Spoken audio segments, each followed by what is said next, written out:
सलामुकुम Owais Jafri official में खुशामदेद। मसाइल के अंबार के साथ मुल्क खुदादार पाकिस्तान और इसका सूबा पंजाब और पंजाब के अंदर लड़कियों से होने वाली ज्यादतियां, खवातीन को उठा के ले जाना, छोटे बच्चों को बनाना अपनी हवस का शिकार, कोई नई खबरें नहीं है। लेकिन कल मामला अचानक इसलिए बिगड़ गया क्योंकि जो पंजाब गवर्नमेंट कॉलेजेस हैं, पंजाब ग्रुप ऑफ कॉलेजेस का वो जो एक सिलसिला है, उसके गुलबर्ग कैंपस में अचानक जो है वो बच्चियां बाहर आ गए, लड़के लड़कियां बाहर आ गए। उन्होंने आके जो है कॉलेज के गेट पे की हंगामा रही और उनका इल्ज़ाम था कि यहाँ पर हुई है एक तालिबा से ज्यादती। और उसके बाद मामला ये हुआ कि पुलिस वालों को पता ही नहीं कि किसके साथ क्या हुआ, ना लड़की का नाम पता, ना किस हॉस्पिटल में लेके गए, उसके वालिदैन ने कोई FIR ही नहीं करवाई।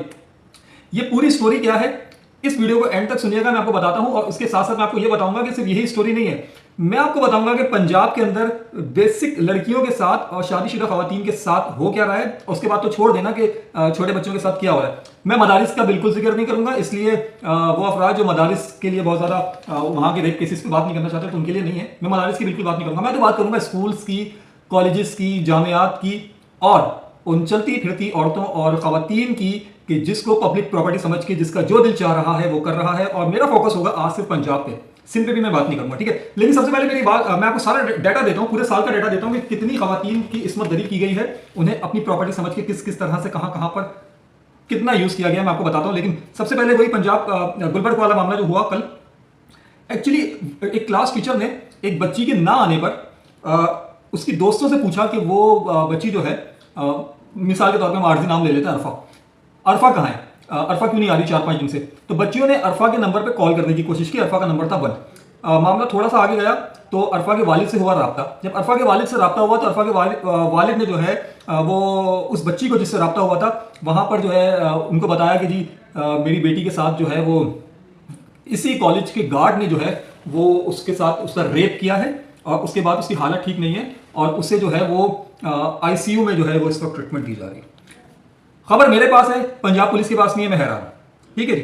अच्छा, अब ये वाली बात जो है ये जब कॉलेज की दीगर तालिबात को और आसपास के कॉलेजेस के लड़कों को पता चली तो वो सब जमा हो गए उस कैंपस के बाहर। और कैंपस के बाहर जमा होने के बाद उन्होंने की वहाँ पे हंगामा रही। अब इसलिए जब हंगामा रही हुई थी कॉलेज का गेट हुआ बंद। जब कॉलेज का गेट हुआ बंद तो उन्होंने वहाँ पर किया पथराव। उसके बाद आ गई जी पुलिस की भारी नफरी। जब पुलिस की नफरी आ गई तो पुलिस वालों के साथ हुई हाथापाई हुई। तो 27 तालिबे इल्म जो है, मतलब आप लड़ तो नहीं सकते ना, तो वो जख्मी हुए।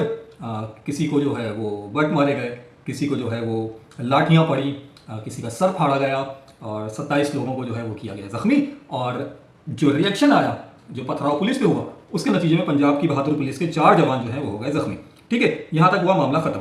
उसके बाद अब जब बात मीडिया पर आई तो किसी चैनल को उस बच्ची का ना नाम पता, ना उस बच्ची से कोई राब्ता। अब बात वही फिर यही है ना कि हमारे केसेस को वालिदैन अपनी इज्जत के लिए रिपोर्ट होने ही नहीं देते। वो जो अभी थोड़ी देर मैं आपको आदाद शुमार देने जा रहा हूं ना, वो तो वो वाले केसेस हैं जिनकी FIR हुई है, तो वो तो आ गए सामने। जिनकी FIR नहीं, आप ये समझ लीजिए कि 200 लड़कियों के साथ अगर यहाँ पर रेप होता है तो उसमें शायद कोई 1 या 2, मतलब 100 में 1 का तनासुब लगा लीजिए कि वो रिपोर्ट होता है, ठीक है। तो ये वाला मामला हुआ, यहाँ पर हो गया खत्म, लड़ाई झगड़ा हुआ, खत्म हो गया। अच्छा, अगर ये मामला इतना ही सीधा था कि पुलिस को पता ही नहीं है कि लड़की का कोई रिकॉर्ड ही नहीं है, पुलिस बोले आसपास के किसी अस्पताल से कोई रिकॉर्ड नहीं मिला, कुछ नहीं मिला, तो फिर गवर्नर ने क्यों नोटिस लिया, मरियम नवाज ने क्यों नोटिस लिया और मरियम नवाज साहिबा ने जो है वो एक कमेटी क्यों तश्कील दे दी। और कमेटी भी 1-2 नहीं, 7 रुकनी कमेटी तश्कील दे दी। और 7 रुकनी कमेटी में जो है वो चीफ सेक्रेटरी पंजाब को जो है उसकी क़यादत सौंप दी कि जी आप जो है वो 48 घंटों के अंदर रिपोर्ट पेश करेंगे। मतलब दाल में कुछ ना कुछ काला है, इस बच्ची के साथ कुछ ना कुछ हुआ है। पंजाब पुलिस के जो है वो नाम लूँ, DIG ऑपरेशन फैसल कामरान साहब, वो उन्होंने तस्दीक कर दी है कि ना सिर्फ 10 घंटे के अंदर उस सिक्योरिटी गार्ड को गिरफ्तार किया गया है, बल्कि एक ड्राइवर तक इन्वॉल्व था और उसकी गिरफ्तारी भी अमल में आई है। सोचना समझने वाली बात यह है कि एक लड़कियों का कॉलेज है, उसका एक सिक्योरिटी गार्ड है, उस कॉलेज के यकीनन किसी स्टाफ मेंबर का कोई ड्राइवर होगा। मतलब कि आप देखिए कि सूरत हाल कहाँ पहुंच गई है कि ये ड्राइवर हजरात, ये सिक्योरिटी गार्ड जो हैं, अच्छा इंटर की बच्ची की उम्र कितनी होती है ना, तो ये हमारे यहाँ वहशत का ये आलम है। पंजाब में लड़कियों और औरतों के अगवा और उनके साथ रेप की जो केसेस हैं उसकी तादाद जो है वो 6624 है जिनकी FIR लॉन्च हुई है। और ये तकरीबन 95% सिर्फ पंजाब के केसेस हैं, क्योंकि पूरे पाकिस्तान में 7010 FIR लॉन्च हुई है। 7010 FIRs में से 6624 का ताल्लुक पंजाब से, बाकी 666 सिंध से हैं और बाकी आसपास के कुछ हैं। अच्छा, मामला भी यहीं खत्म नहीं होता। मैं आपको कुछ आदाद शुमार देता हूं जिसको देख के जो है ना हमें अपना आईना नजर आ सकता है। अगर कोई सोचने समझने वाला चाहे तो समझ ले, क्योंकि यहाँ पे तो लड़कियों के साथ जो हो रहा है, बच्चियों के साथ जो हो रहा है, पंजाब में छोटे बच्चों का, मैं यहाँ पे मदारिस की बिल्कुल बात नहीं करूंगा, मैंने बहुत ज़्यादा ध्यान रखा है कि मैं इस डेटा के अंदर मदारिस को शामिल नहीं करूंगा, ठीक है। तो आप ये समझ लीजिए कि वो जो जिनको मदारिस के जो वीडियोस आती हैं, जो मदारिस में जो बच्चों के साथ जो बदफेली हो रही होती है, उनका जो रेप हो रहा होता है, और कभी मेहराब में, कभी मिंबर के पीछे, और तो ये सारी बातें मैं नहीं करूँगा, मुझे गुनाह मिलेगा। मैंने जैसे बोला था कि मैं सिर्फ कॉलेजेस की, राह चलती लड़कियों की और उन घरों की बातें करूंगा जिनके अंदर खवातीन को जो है वो पब्लिक प्रॉपर्टी समझ के जिस तरह से उनका दिल चाहता है उसको इस्तेमाल करते हैं। चले बात करते हैं साल 2022 से। साल 2022 में 621 ऐसी राह चलती खवातीन थी जिन्हें पब्लिक प्रॉपर्टी समझ के उठाया गया, उनको रेप किया गया और फेंका गया। फिर आता है साल 2023। साल 2023 में जो है वो मजमूई तौर पे पंजाब में ये वाले केसेस जो है, ये पर्टिकुलर केसेस जो हैं, इनकी तादाद हो गई 891, 891। अच्छा, इसी तरह से अभी आपको मैं बताता हूँ, 3 या 4 दिन पहले की खबर है, और ये खबर मीडिया पे आई थी लेकिन इसको वो अहमियत नहीं मिली।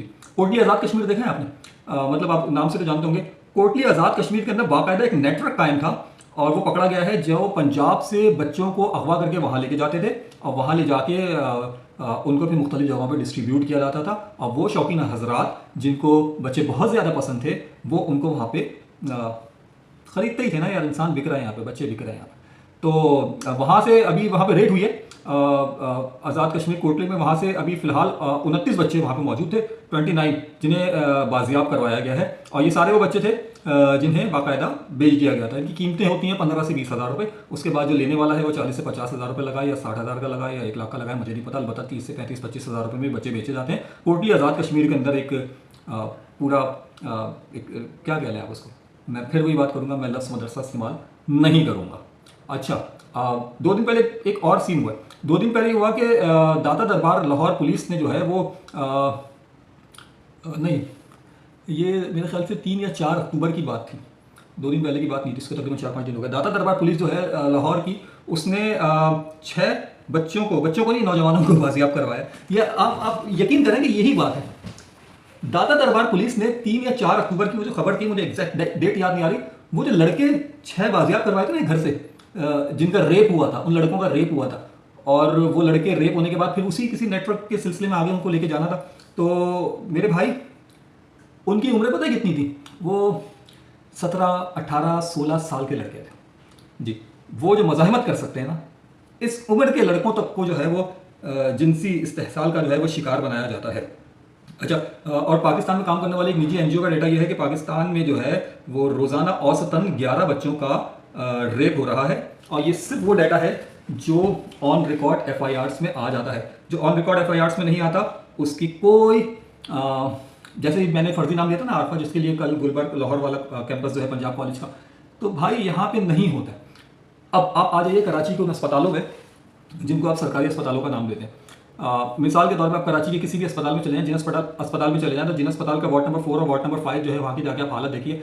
वहाँ पर इस किस्म के केसेस, आप वीक के किसी भी दिन चले जाएं, रात के किसी भी पहर चले जाएं, दिन में चले जाएं, और वहाँ जाके सिर्फ आप ये विजिट कर लें कि यहाँ पर रेप केसेस कितने हैं, और यहाँ पर जो है वो इस मेंटली सिचुएशन में आने के बाद जो है वो ऐसी कितनी खवातीन या ऐसे कितने कम उम्र बच्चे हैं जो इस ट्रीटमेंट के लिए यहाँ पर आए, तो आपको अंदाज़ा हो जाएगा कि हम किस गंदगी में और किस गंदे माशरे में अपनी ज़िंदगियों को बसर कर रहे हैं। गुजारिश ये है कि बच्चे सबके हैं, छोटे बच्चे सबके घरों में होते हैं, अपनी फैमिलीज़ का भी ध्यान रखें, बच्चों का भी ध्यान रखें, और ख़ास तौर पर हैरत अंगेज़ बात यह है कि इन बच्चों को अगवा करने में और इन बच्चों के साथ ज़्यादती करने में ज़्यादातर जो है वो ख़ानदान के, फैमिली के ही अफराद मुलव्वस करार पाते हैं। तो ध्यान रखिए और दुआ कीजिए कि वो बच्ची का जो मामला हुआ है वो आईसीयू में है, तो अल्लाह से सेहत दे और उसे ज़िंदगी दे। लेकिन यार जंगल का कानून शायद अच्छा होता हो।